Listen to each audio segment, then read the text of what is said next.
Okay. Go for it. Okay. Hi, I'm Juliette Trail. I'm the Director of Education with UVA Contemplative Sciences Center. And the prompt, thinking about bridge building, resonates really strongly with me.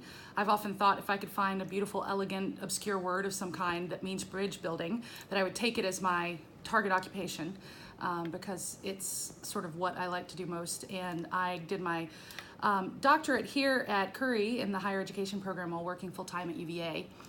From 2008 to 2016. And my dissertation is on network enablers, who are basically the people that make it the most possible, the most accessible, the most seamless to build bridges. So I did in-depth interviews with people from one of the professional schools at a public university, which remained nameless, that did not identify.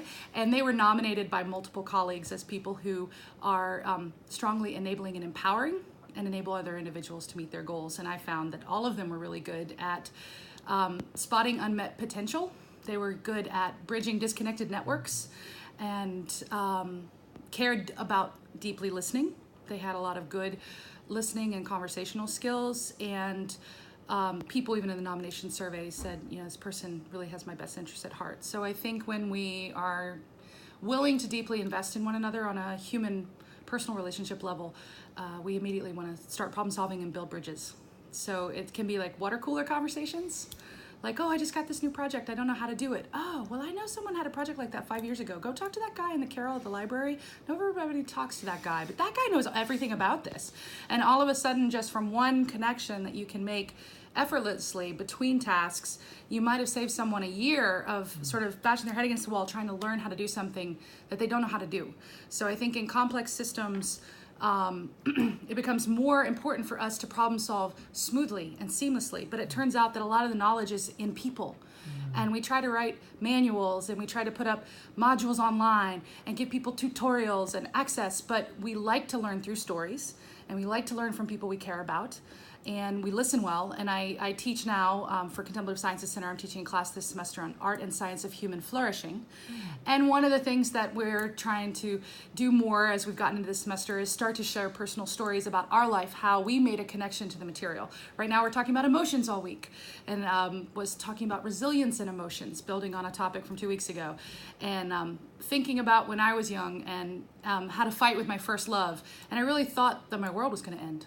And so learning the resilience of those emotions and learning how to make a connection beyond yourself. Other people feel this and can find their way out of difficult circumstances that we go through hard times together. So even in the class, we're trying to figure out how to build the bridges between the material and our lived experiences.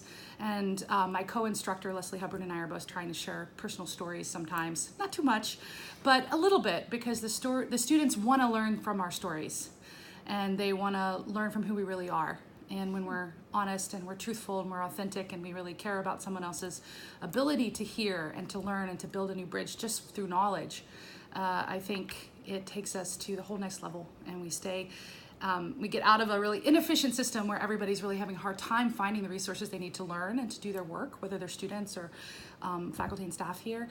And if we're invested in each other and we just tell stories all the time, which is kind of the point of coming here to tell a story, I think we can help make connections that otherwise wouldn't be possible, or at least so much more quickly.